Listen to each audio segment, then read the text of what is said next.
Good evening and welcome to the 2022 WITA WITF Annual Dinner. It is so great to see so many of you here in person.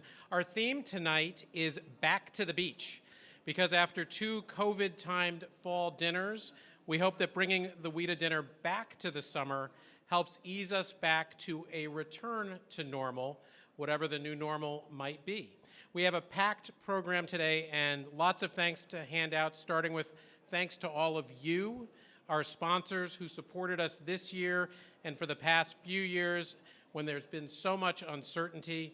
We have so many new sponsors and many returning sponsors, and we are grateful to all of you. Thanks as well to our honorees and speakers. We're very grateful you could join us tonight.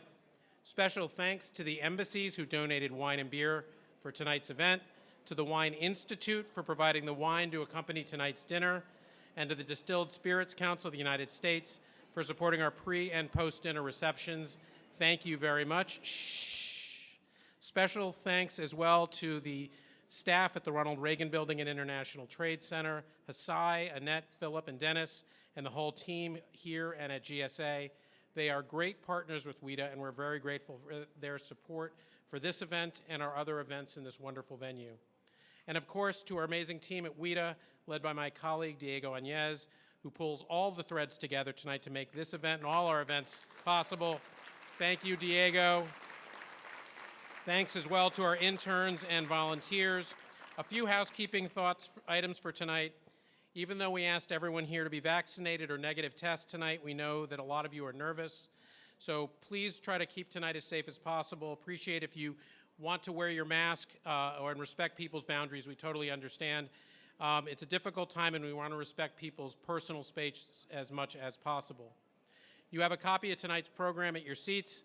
After my good friend Steve Lamarr's opening remarks, we'll present our first award to Senator Pat Toomey. We'll then take a short break for dinner and restart the program around 8 p.m.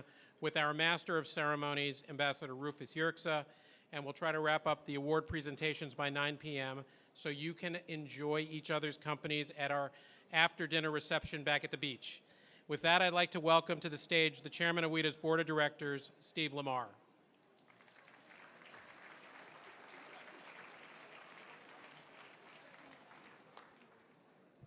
Thanks, Ken.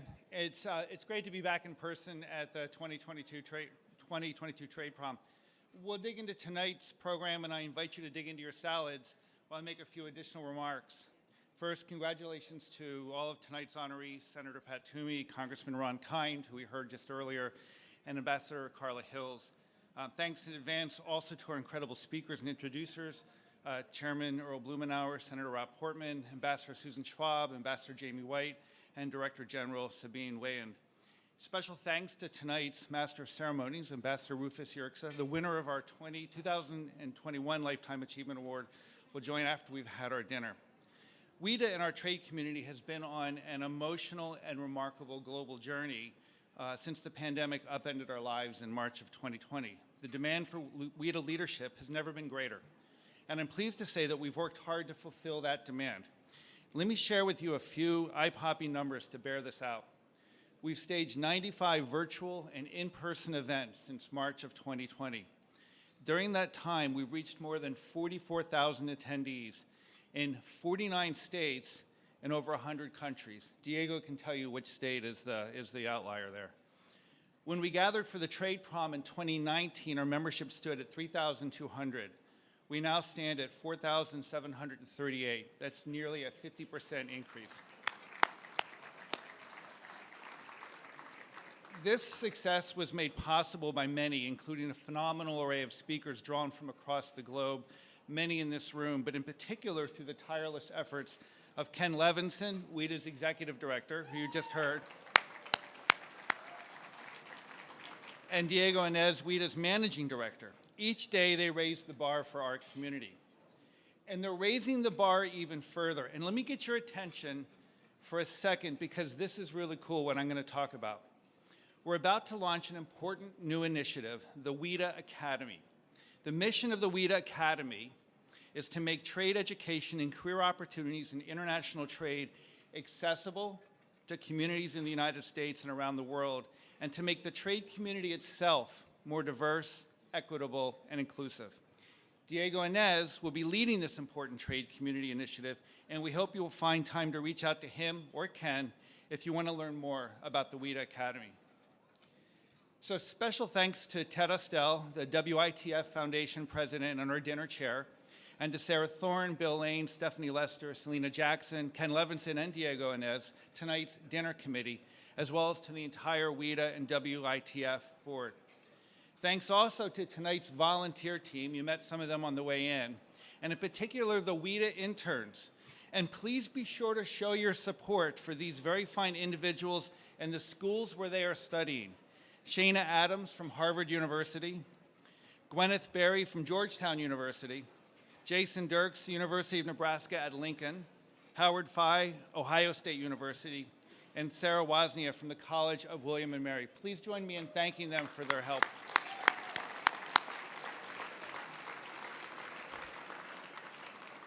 And with that, let me wish you the best of luck on bingo tonight, and let me invite up to the stage former U.S. Trade Representative and 2011 Distinguished Service Award honoree, Senator Rob Portman, who will introduce our first honoree.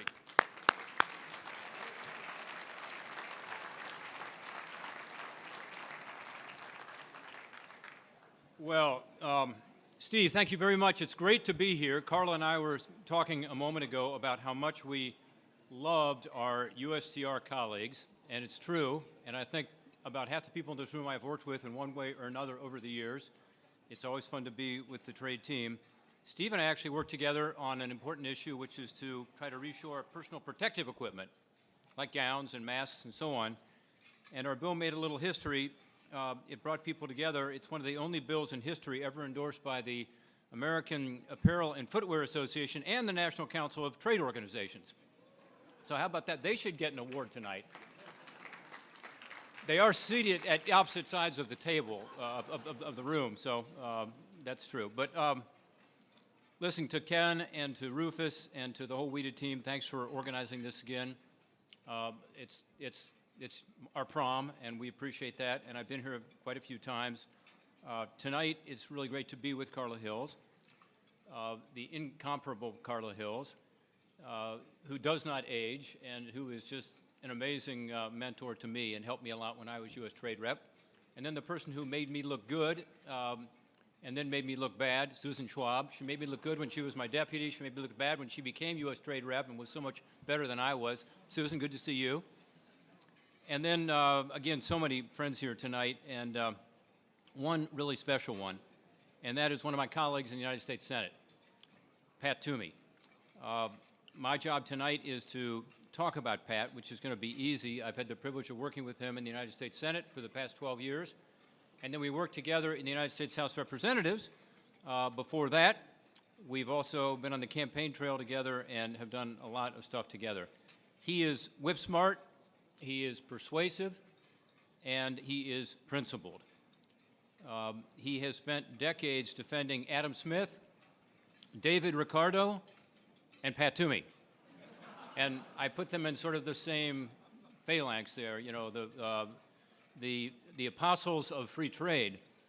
He knows a little bit about rising tide, lifting all boats, because he's been in the private sector himself. He knows the power of free markets to lift people out of poverty, lower costs for consumers, and create more jobs with better wages. That's what we're all about, right? So Pat's been the leader of this free trade group in the United States Congress. As this group knows well, perhaps, Pat and I have not always seen eye to eye on trade on every issue. We've worked side by side, but we've also gone nose to nose on some things. He might think that my Level the Playing Field Act is not to be mentioned in polite company, and maybe not in this room. But seriously, Pat and I have worked well together on a number of issues that do affect our trade policy. We'd like to do more. As an example, with regard to how to fix our national security tariffs, we have some great ideas. Maybe as a retirement gift to Pat and myself, we could have a final markup of the Finance Committee on some of these important trade initiatives we've been trying to get done. That would be great. Yep, thank you for that applause.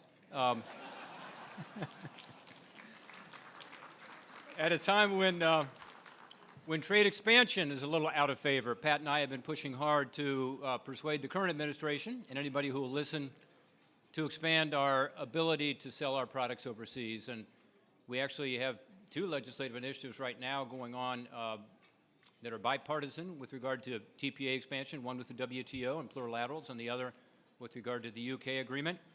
But those probably are not something we're going to see soon, unfortunately. We've got to get back to the business of expanding trade. One last thing I want to say before this award is presented to Pat. When you go up for drinks tonight, the drinks are going to be on Pat. The security code on the back of his credit card is 232. So to Mr. Section 232, it is now my honor to present the Washington International Trade Association's Distinguished Service Award to Senator Pat Toomey.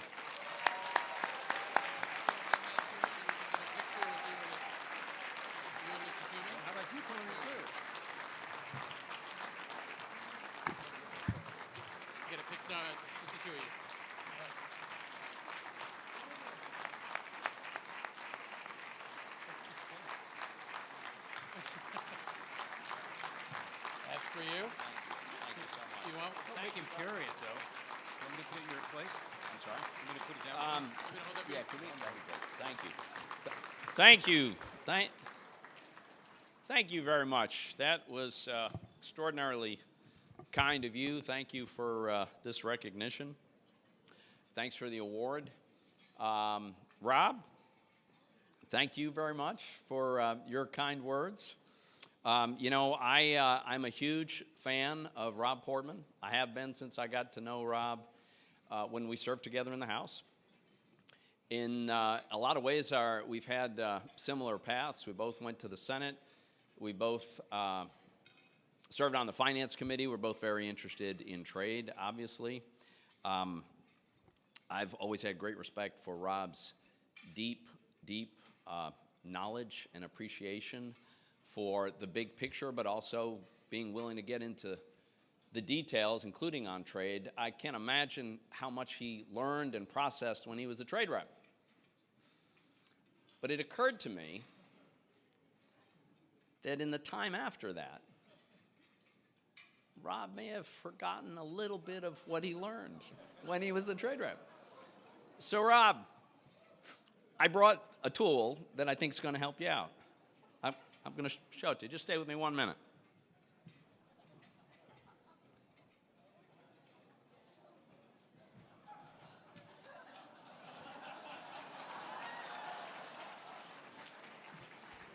You see, one of the things we disagreed on was the merits of what did you guys call it, USMCA?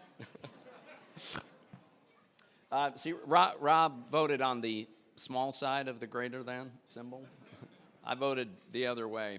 But I acknowledge I was the only Republican senator that came to that conclusion, so you can conclude from that what you will. But I also want to say one other thing, in all seriousness, about Rob Portman. I really think probably the professional highlight of my career in public office was the work I was able to do with Rob Portman on our tax reform in 2017. We spent, I can't tell you how many hours, mostly in windowless conference rooms, hammering out all kinds of nuance and details. Rob was absolutely indispensable to the process, and if you ask me, the product in the end was a huge improvement over what we had, was extremely constructive for economic growth, and I can tell you with complete certainty that it would not have happened without Rob Portman. So Rob, thank you very much for the great work that you did. So my staff tells me that when the invitation came for me to join you guys to receive this award, for which I am grateful, there was also an instruction that I should give some remarks, but I should keep them lighthearted. Which made me wonder, what is it about me that you think it was necessary to tell me that they had to be lighthearted? What am I, some kind of a trade nerd? Is that what you think? Like, you're people to talk? You come to the trade prom, okay? Probably annually. Maybe you were thinking about my book, the book that I wrote called The Road to Prosperity. It's available on Amazon.com. As a matter of fact, if a couple of you were to buy copies of it tonight, we would double the annual sales, but it's just a thought. But maybe you were thinking I was a bit nerdy because you looked at some of the subheadings in the chapter that I wrote on trade. I had a whole chapter on free trade, and I mean, they were like some just amazing wordsmith work, like the subtitle, Growing Trade Deficits Are Correlated with Faster Economic Growth, or Foreign Export Subsidies Are a Gift to American Consumers.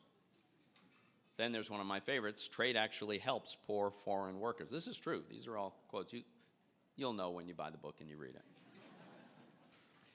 But a big part of what I was trying to do actually in the book is to present ways to make the case for trade, because it's a challenge. It's a challenge to make the case to defend free trade, to expand trade, and lately I'd suggest we've not been doing so well in this challenge. One of the arguments we hear all the time is that trade deficits are like a disaster, the end of the world. It's an economic catastrophe if you have a trade deficit. I really think our previous president believed that the trade deficit that we had with any given country was a measure of the extent to which that country stole from us. So one of the things I posited is, let's think about, okay, take my case. I'm quite certain I have a trade deficit with my grocer. It's actually consistent, it's weekly, and it's completely one-way trade. My grocer never buys anything from me. I'm quite confident that this will never be corrected. It will never be reversed. It's also never occurred to me that there's theft going on, because I get to eat the food, and that's okay with me. Another fact that strikes me as very interesting and peculiar, so I've represented Pennsylvania either in the House or in the Senate for it's closing in on 18 years. And over the course of 18 years, many a time someone has come up to me and wanted to talk about a trade deficit. A special prize for anyone who can guess how many times someone came up to me and suggested that they had an urgent concern with the trade deficit that Pennsylvania has with New Jersey. I think you know the answer. It's zero. No, nobody cares. Nobody knows. But if there were genuinely an economic problem with having a trade deficit, then shouldn't we all be obsessing about our state's trade deficit or surplus with the various other states? Another great one is this notion that protectionism saves jobs. That's what it's about, right? That's why we're going to impose tariffs or quotas or whatever the device of the day is. So, let's take the 232 tariffs. A Harvard study on the job-creating effect of the 232 tariffs on steel and aluminum suggested that, in fact, in the steel and aluminum industry, it saved 1,000 jobs. I think maybe even created 1,000 jobs. That's great. Problem is downstream, it cost 75,000 jobs in industries that use steel and aluminum and became less competitive as a result. Now, how can a macroeconomic analysis not include both? So we know all of these things. We understand this. We understand other reasons that we're right and protectionists are wrong on trade. But as I say, lately we've been losing some ground, I think, in making the argument. Historically, right, we could pass trade agreements. Frankly, it was typically pretty partisan in the House. And then we'd have a president of either party that was pro-trade and a Senate with a pretty overwhelming vote in favor of trade. And that was the pattern. But we're not even having votes anymore. We're not even getting close to having trade agreements to vote on. That's the kind of ground that we're losing in. And I would suggest that on both sides of the aisle, we're seeing this increasing support for protectionist policies. And they come in, new varieties, new flavors. There's the national security is economic security argument. There's the idea, well, this is all about reshoring our supply chain, as though making our supplies more expensive is good for our economy. And of course, there's the protectionist cult classic, fair trade. But what's really surprising to me, in all fairness, right, we all knew that Donald Trump was going to be anti-trade. He consistently had serious reservations about free trade for decades. What's surprising is that the current administration is extending the policies of Donald Trump. They've still got the 232 tariffs. They've still got 301 tariffs. They're reluctant to set up an exclusion process, and there's not a single free trade agreement negotiation underway. Not with the UK, not with South Korea, not with Kenya. This is the first time in a very long time that I can think of that we have trade rep, but we don't have trade negotiations underway. And so this is what we've got to address, right? And this is the challenge that we have. And Ron Kind alluded to this. We've got to get back on track with being the world's leader in advocating a global economy and expanding trade.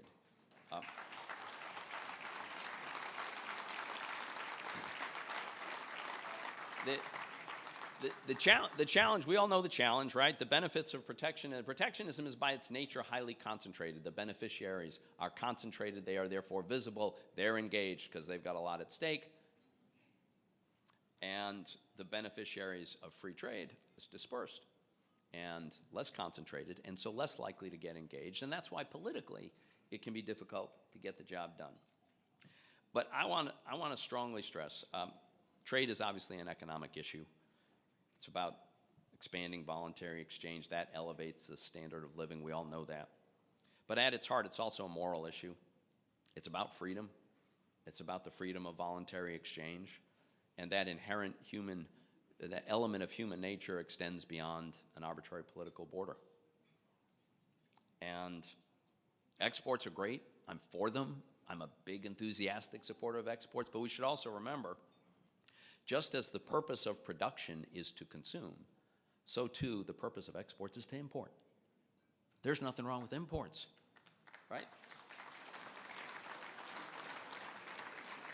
Access to affordable imports elevates our standard of living. It doesn't lower our standard of living. It drives growth and development, innovation.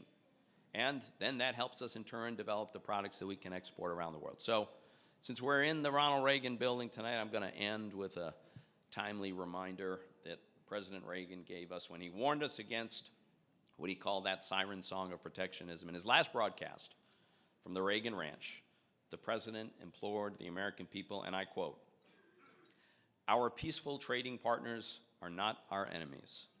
They are our allies. We should beware of the demagogues who are ready to declare a trade war against our friends, weaken our economy, our national security, and the entire free world, all while cynically waving the American flag. Free trade is natural, it is just, and it makes Americans more prosperous." So thank you for all the work you do to promote trade, and thank you very much for this honor that you've given me tonight. Well, good evening, everyone. It's really great to be here, and it's great to see all these smiling faces. What a great crowd, and you all look so happy and upbeat, which really makes me feel a lot better to know that I must not be the only one who stopped checking his 401k. But in any event, it is great to be joining you, and a big welcome to all of our guests. I especially want to say a welcome to the many hardworking government officials who have joined us tonight. You know, tonight's a chance for the WITA member companies to honor some very distinguished people in the trade world, but it's also a night for us to recognize the many hundreds of dedicated government officials who serve the trade community, who labor very often in relative obscurity, don't get the recognition they always deserve, although WITA does a great job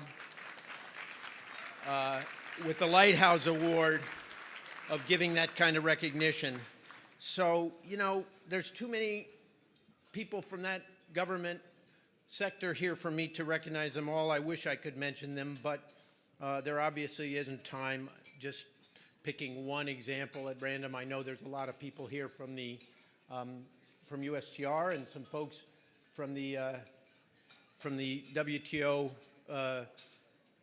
affairs team who worked hard on the 12th Ministerial Conference, and I'd like to thank them for their dedication and persistence in getting a good result. I want to assure them that all the food products on the menu tonight, the food is really special, but it's not differential, so you can go ahead and enjoy it. And since this is my first time up here tonight, I know I've got Ambassador White waiting in the wings, so I don't want to take too much time. But I would like to join Ken and Steve in thanking all of our sponsors. A special thanks to my colleagues at the McClarty Associates table. The head of our trade practice, Kelly Myman, also known as the Perpetual Motion Machine, and our great Vice Chair, Nelson Cunningham. I want to thank them for taking me in off the street and giving me productive work. And so a big shout out to all of our colleagues. I should mention, feel free to tweet about tonight's dinner. I know a lot of you are active users of Twitter, and so feel free to send out some tweets about what's going on. And I think that's an important way to give visibility to this event. And Ken, Twitter didn't get a table tonight, did they? No, I guess they might be licking their wounds a bit about their breakup with Elon Musk, and I don't really know what that's all about. It's like they broke up before they ever even got together. So what's going on there? Like a lot of my college romances. But in any event, I'm now going to turn to another good friend in the trade community and somebody who recently traded the relative security and happiness of working in the Senate Finance Committee for putting himself straight in the hot seat of the role of Deputy USTR. And what a great job he's doing and the other deputies are doing. So would you join me in welcoming, to make the introduction of Sabine Weyand, Ambassador Jayme White.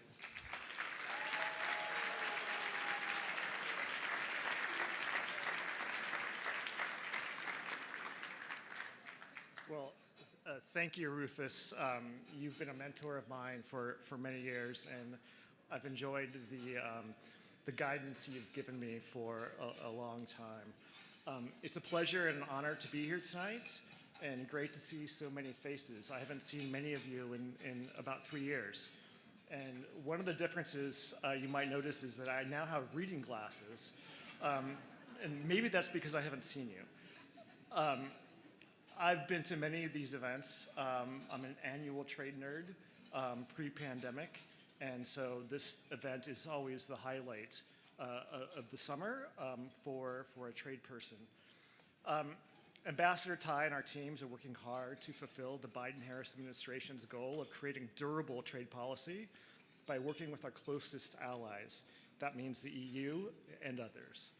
As part of my portfolio, I'm lucky to work directly with the EU, one of our most important trading partners, and I'm proud to say the Biden-Harris administration has made great strides to improve the transatlantic trade relationship. For example, we made progress on civil aircraft, on DST, on steel, aluminum, so we can focus our attention on other pressing issues that affect our people and communities.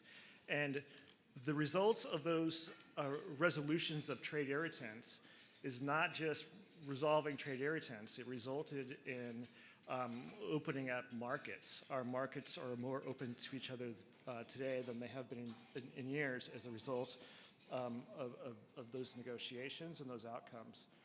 The US and the EU share a set of common values, and we must work together to defend them against those actors who seek to undermine them. Last year, we launched the US-EU Trade and Technology Council, the TTC.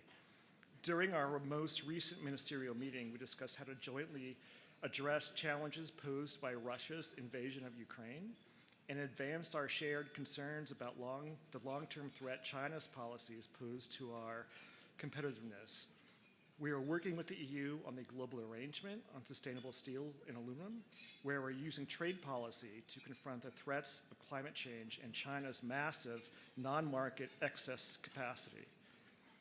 As you can see, we have a busy and ambitious agenda that will only ramp up in the weeks and months ahead, whether it's IPEF or enforcement of USMCA or other initiatives in Central America. We are trying to focus our ambition and produce results for workers, businesses, and communities. Now I'm excited to introduce my EU counterpart, my TTC partner in crime, Sabine Weyand. She's been a Director General for DG Trade since 2019. She's played a big role in negotiations. I've had the pleasure of spending a lot of time with her. I will say that she is as delightful as she is tenacious. Our conversations are always productive and pleasant until our favorite topic of apples and pears come up. But we can save that debate for the after party. So without further ado, I'd like to welcome Sabine, and I'd like to welcome her to Trade Prom, and I hope everybody gives her a nice warm welcome.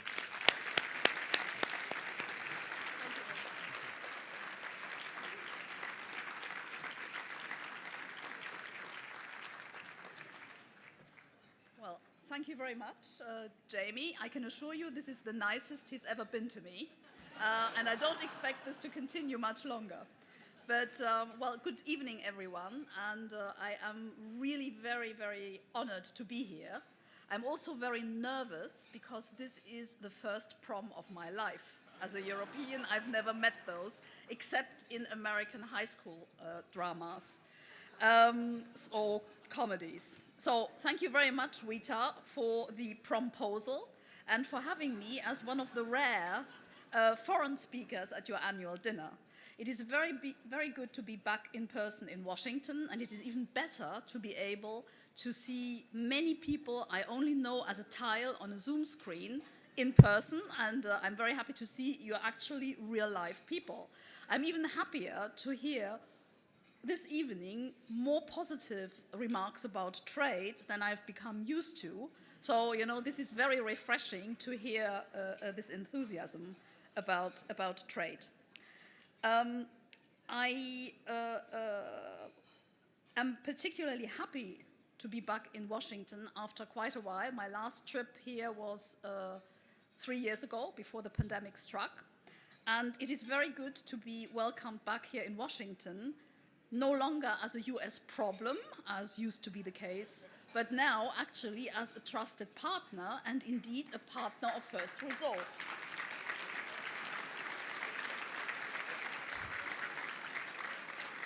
So, I wanted to thank my US colleagues, and Jayme in particular, tonight for meeting us halfway in dealing with our differences and focusing on common critical challenges. Here in the heart of the Washington trade community, I risk preaching to the choir on many issues, even if I appreciate there are probably different choirs even in this audience. We have an opportunity, an obligation even, to rethink trade to make sure it is a strong enabling policy that helps us address key global challenges. In doing so, we also need to recommit to maintaining the critical benefits of trade openness, internationally agreed rules, and economic integration. As an EU official, I even do not shy away from talking about the importance of market access and free trade agreements. We cannot deny that trade policy has been politicized. There has been a lot of trade politics in trade policy on both sides of the Atlantic. Lately, we are seeing trade also being geopoliticized. For us Europeans, the Russian aggression in Ukraine is not just a critical matter, it is existential. But we are also seeing trade play a role in the solution. Trade is part of the wider toolbox we deploy to deal with this aggression, including sanctions and export controls. Trade relationships, like any relationship, require trust. It is heartening to see how steadfast and significant our cooperation has been in the face of this latest crisis.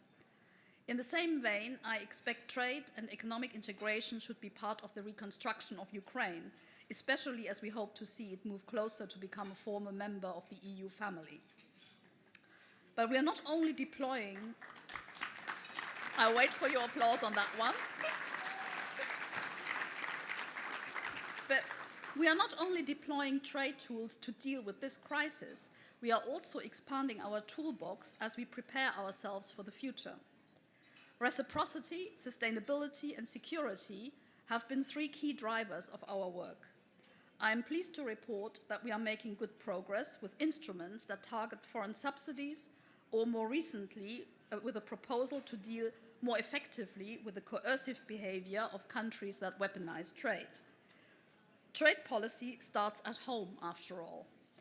While we do our own homework, which I believe is also a key feature of this administration's trade policy, cooperation with allies is and remains critical. The EU and the US have created the Trade and Technology Council as an important new forum to come together, not just on trade and technology, but on the nexus of these policies with security and our values. I came to Washington this week to advance this work with our friends at USTR, the Department of Commerce and State, as well as with many stakeholders also represented here tonight. Cooperation also means that we learn from each other. I don't want to dwell on any planetary comparisons between the EU or the US, saying one is from Venus and the other is from Mars, but we sometimes do look differently at different challenges, and we differ in the solutions on how to address them. The EU tends to be more interested in new rules, where our US friends have focused more on new tools. The answer, as you may suspect, is of course that you need a combination of both. Tools, rules, and also friends. Dear friends, I look forward to engaging further on the future of trade and our transatlantic cooperation, and I celebrate the community WITA has created and brought together tonight. But most of all, I look forward to hearing who will be crowned as WITA prom kings and queens. I'm looking forward to the dance. Don't disappoint me. Thank you very much.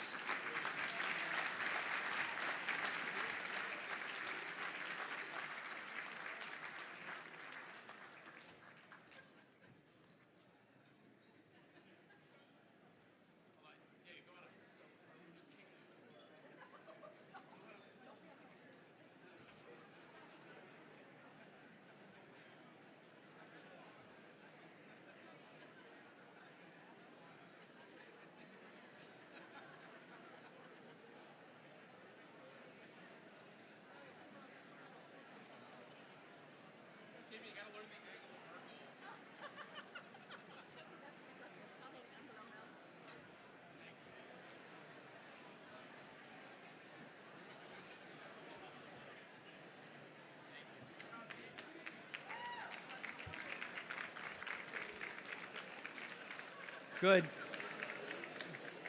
Shh. Hey, it worked. So, first of all, thank you all, Sabine. Thank you, Sabine, for coming and visiting us tonight. It's a great honor to have you here. She's a great public servant in her own right, so thank you very much for doing this. I loved your comment about being nervous at the prom. I recently went back to my 50th high school reunion, and I ran into a former classmate there. We started talking. I said to her, you know, you were the first girl I ever invited to a real prom, to our junior prom, and it was the first time I'd ever invited. She smiled and looked at me and said, worst date of my life. So we're now going to move on because I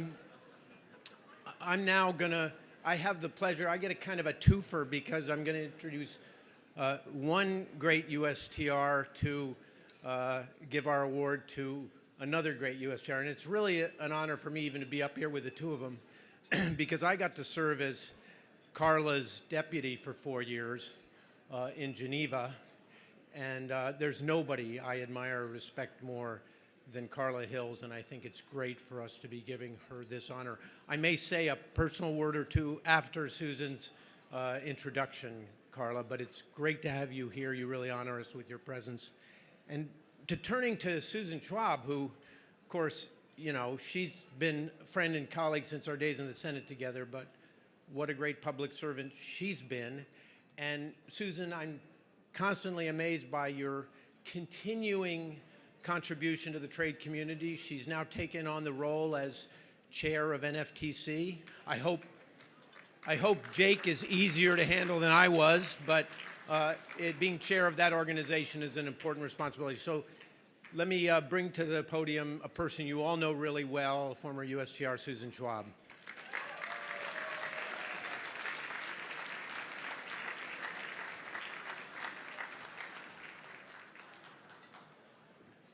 Rufus, thank you very much.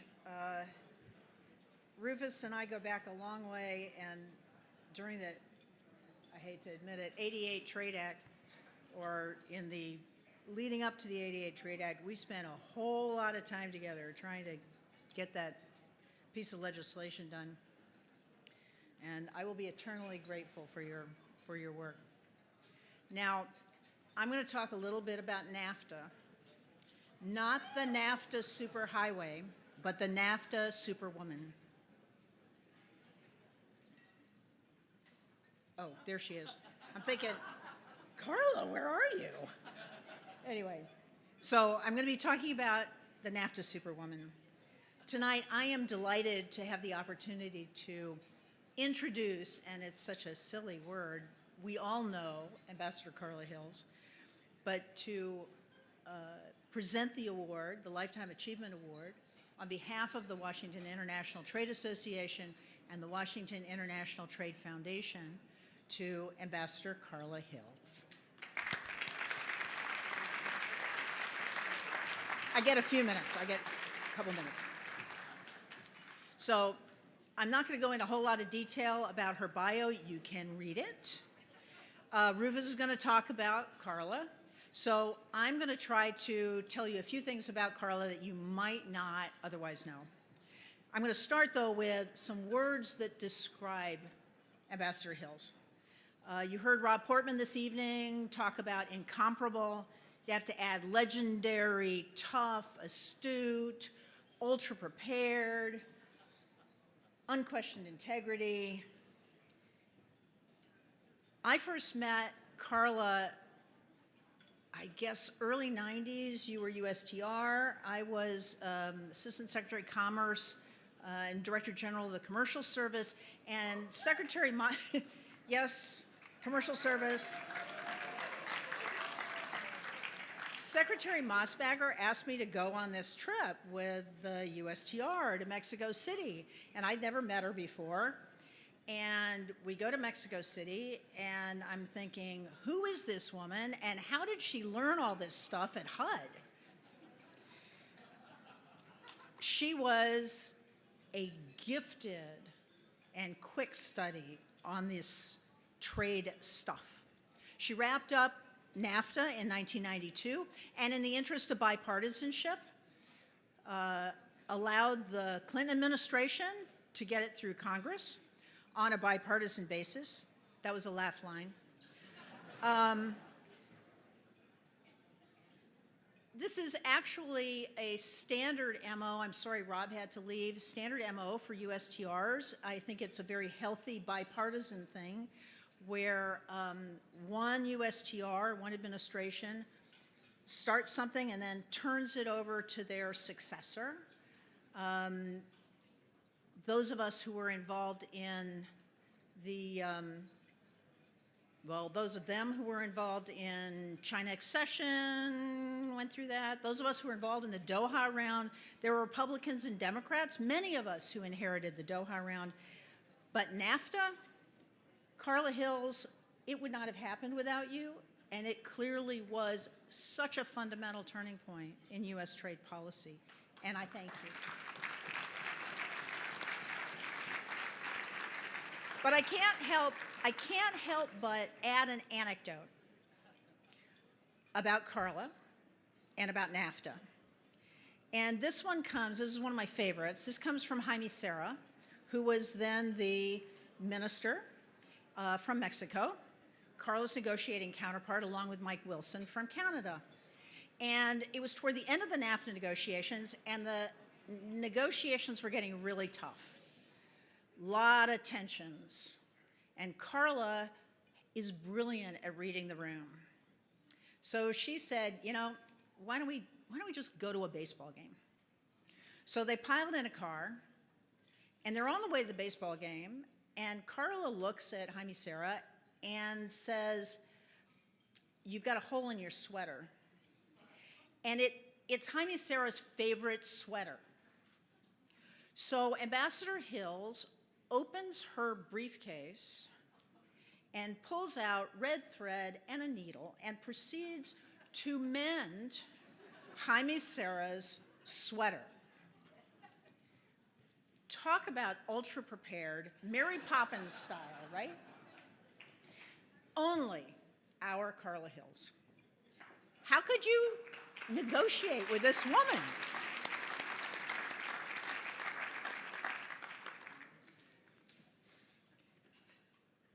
A few data points before I close. You can add this one to your next USTR Trivial Pursuits game. Today, a majority of Yale Law School graduates are women. Yeah, not bad. When Carla Hills graduated from Yale Law School, she was one of 7 out of 177 graduates of Yale Law School. ASEAN has its Pathfinders. Here we have our Groundbreaker. And Carla Hills, as the first woman USTR, is certainly one of them. And I can tell you, having been the 3rd woman USTR, it was such a yawner. No one cared. And that is how it should be.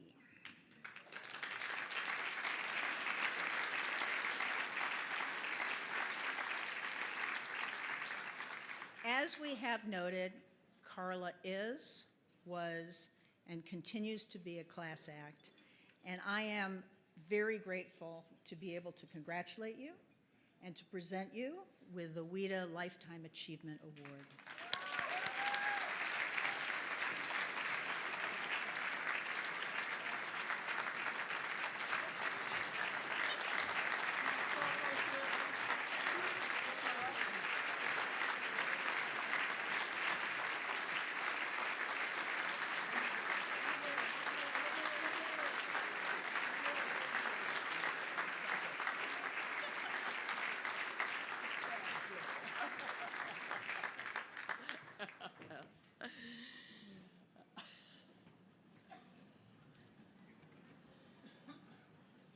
Well, I have to say that I'm enormously honored to be presented with this WITA Award, and it's a special privilege for me to be in this room with 2 trade superstars. As has been mentioned, Rufus Yerxa was my deputy when I served in the George Herbert Walker Bush administration, and he was fantastic. And Susan Schwab, who you just heard her exaggerations, but I'll tell you, she was a splendid successor at USTR.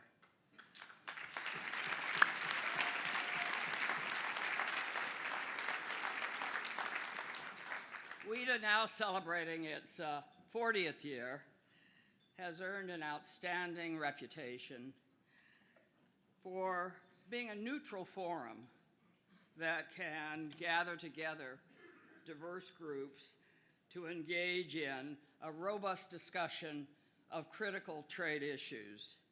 And the need for that kind of discussion has never been greater.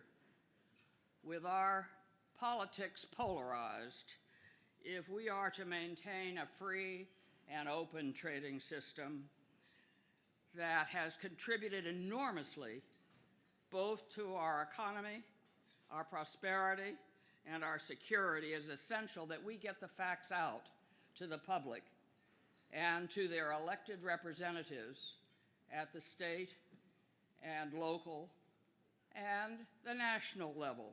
And we've heard some wonderful remarks from some of our senators and congresspeople who have devoted a good deal of time and talent to the cause. According to last year's Gallup poll, roughly 1/3 of Americans believe that trade actually injures the U.S. economy.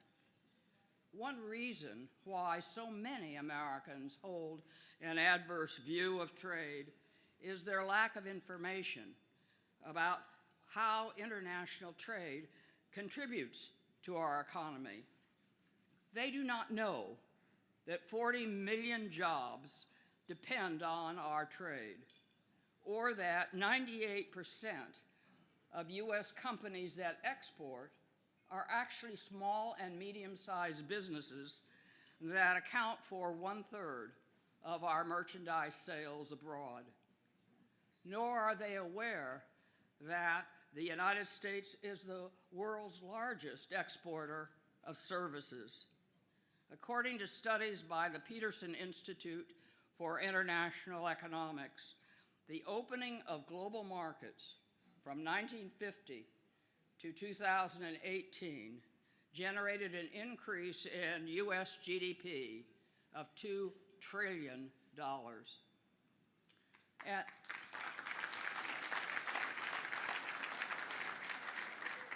Our public hears little about how the increase in global trade over the past half-century has lifted 500 million people out of abject poverty.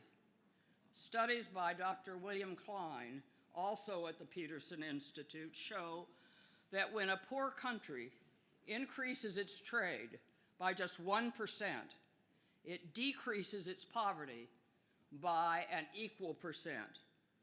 And that is undoubtedly the most effective development tool that we have.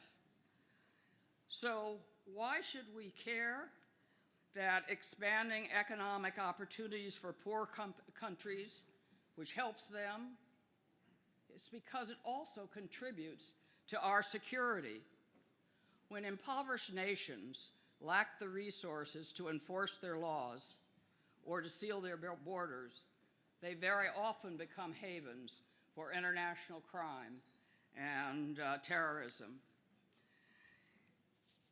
It's welcome news to me, and should be for all of us, that the just concluded World Trade Organization Ministerial that was attended by all 164 members, including China, Russia, Ukraine, the EU, and the United States, not only attended, but agreed to facilitate the export of COVID vaccines to vulnerable regions, to extend the moratorium on duties for cross-border transmissions, and after 2 decades of negotiations, to ban subsidies supporting illegal, unreported, and unregulated fisheries.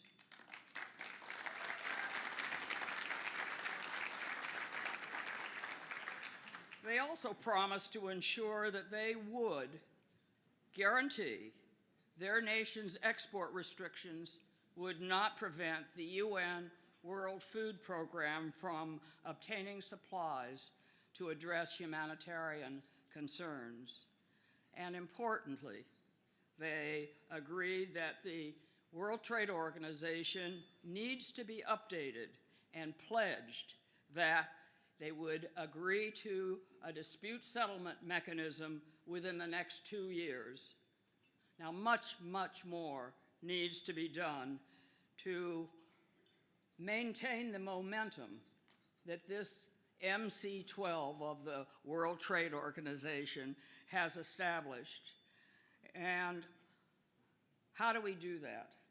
In my view, and it's admittedly controversial, it would be for us to rejoin the Trans-Pacific Partnership.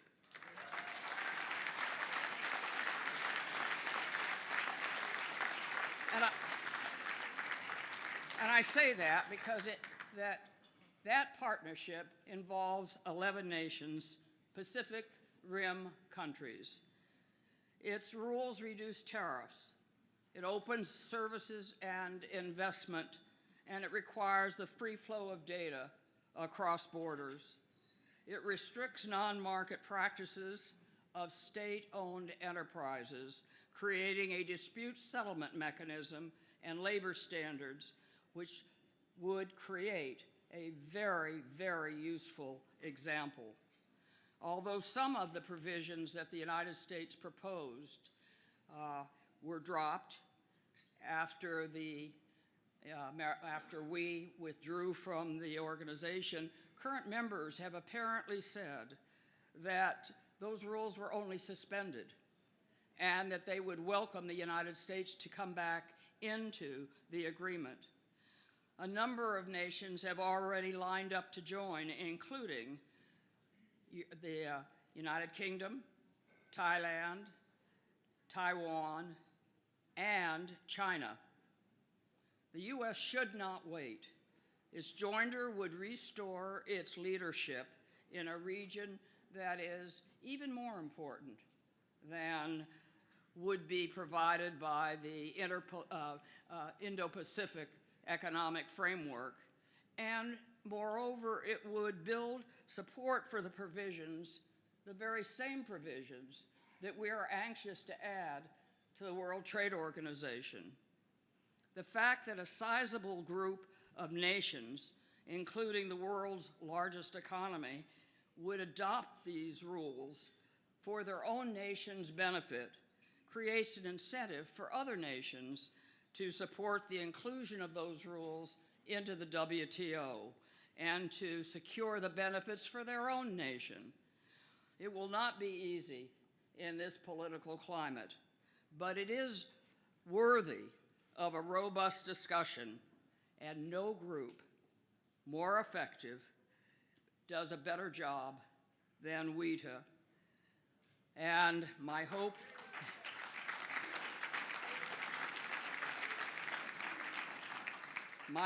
is that the issue will receive a robust discussion and make a difference. It's been a great, great honor to be with you tonight, and I extend my warmest thanks to Susan, to Rufus, and to Ken, and say thank you to all of you for a wonderful evening. Somebody left their glasses.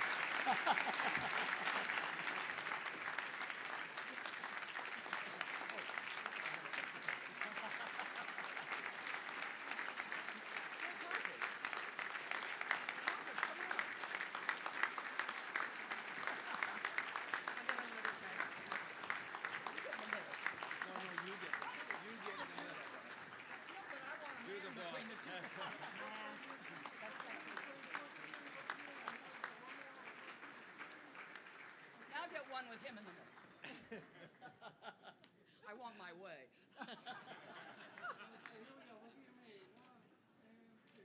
Thank you. Terrific. Thank you.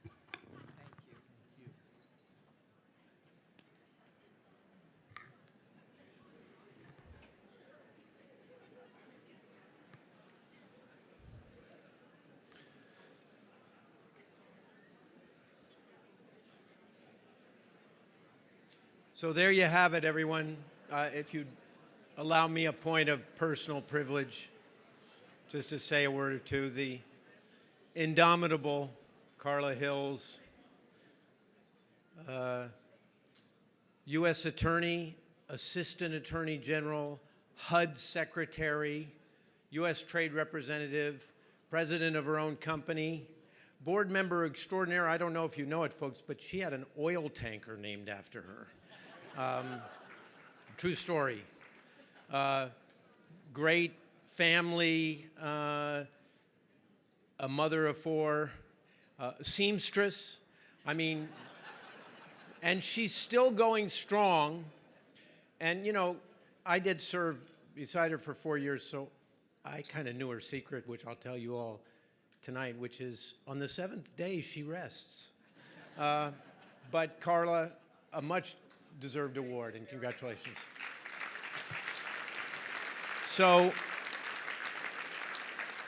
it's a little hard to follow that act, but the next part, our Lighthouse Award, is really an important thing for WITA because it gives us a chance to recognize some people who don't get as much recognition as they deserve, and it's been a great award over the years. So I'd like to bring up to the stage, they're already going to push me right off the podium here, two of my very favorite people in the trade community, Sarah Thorne, Senior Director for International Government Affairs with Walmart, and Stephanie Lester, the Vice President for Government Affairs of the GAP. So please come on up.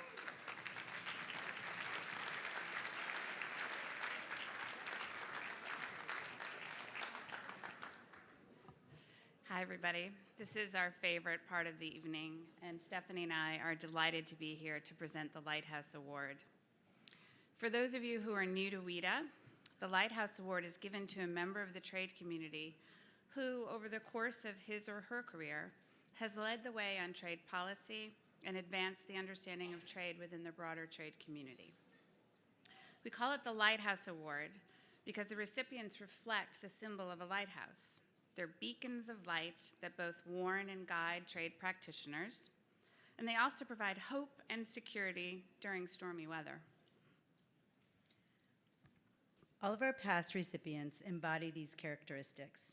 They have come from the press, the Hill, the administration, think tanks, and the business community.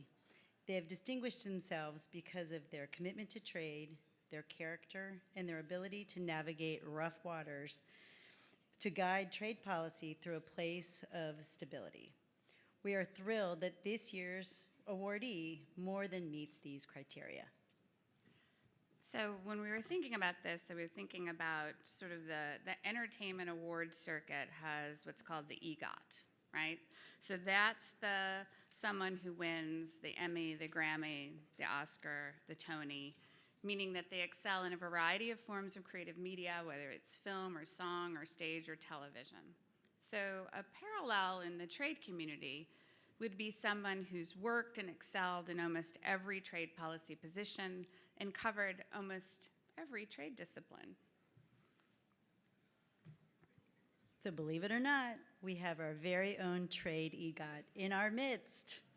This person has worked at USTR, on the Hill, in a law firm, at a think tank, at the WTO, in academia, and at the ITC.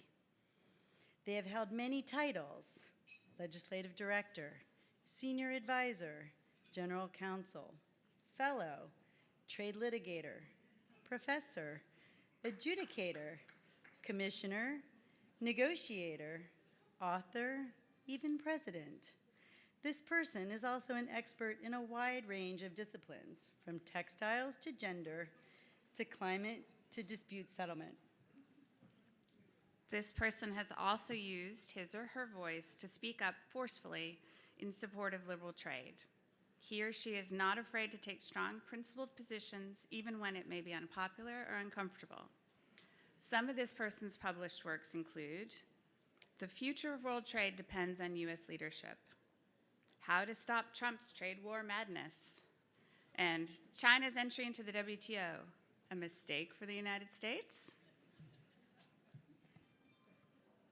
And importantly, this person has also been a mentor, leading a trade policy forum that has welcomed many younger women in trade, providing a sanctuary for learning and coaching. She has also been sharing her knowledge with the next generation of trade policy warriors as a professor at Georgetown. For all of her accomplishments, we are delighted to present this year's Lighthouse Award to Jennifer Hillman.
Now we do the uncomfortable thing of making you speak with no preparation.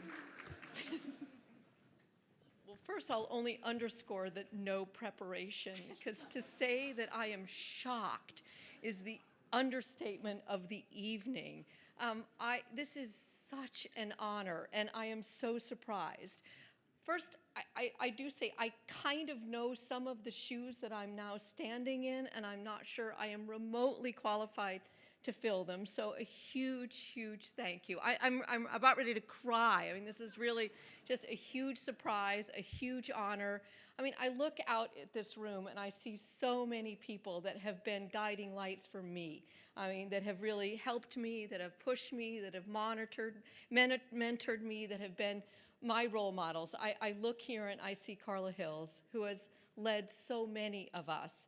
I look around this room and see so many women who have really led the way for the rest of us women, and I just can't say how incredibly honored and thankful I am. And I'm going to just take a little bit of encouragement from this to say, you know, I do think it's important that those of us that believe in the trading system, that believe in what we're doing, that believe in a rules-based trading system, that believe in international institutions, that believe in the value of the relationships that we're all building, to shine a light on that is really something really special. So again, I'm so surprised. I am just really honored. I'm shocked.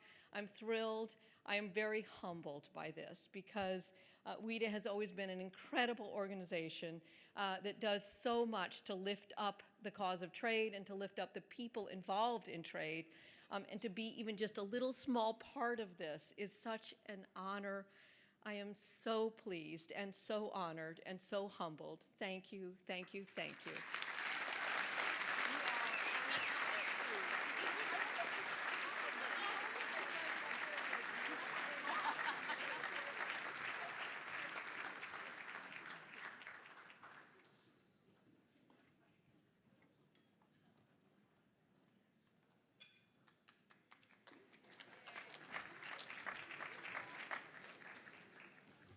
That was great. I can't think of anybody who deserved that surprise more than Jennifer. So congratulations, Jennifer.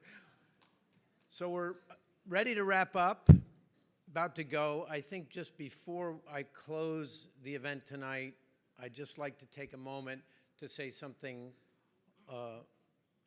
from the heart about WITA. You know, this has been a very difficult 2.5 years.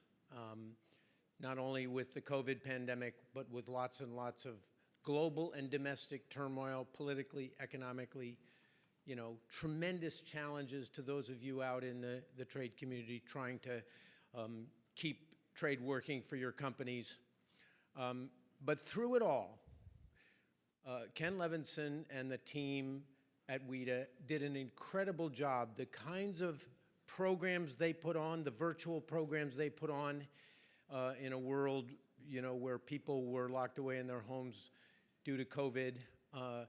The menu of speakers they gave us, not only to keep the trade community well informed, but, you know, also to keep people feeling connected in a period in their careers when they might otherwise have had real bouts of loneliness working from home. Although I now notice some of us are complaining about going back to the office, but that's a different matter. You know, there's absolutely no doubt that this small team at WITA, kind of like the Wizard of Oz behind the curtain, has just done an incredible job for the trade community. So I want to, Ken and Diego and the whole team at WITA,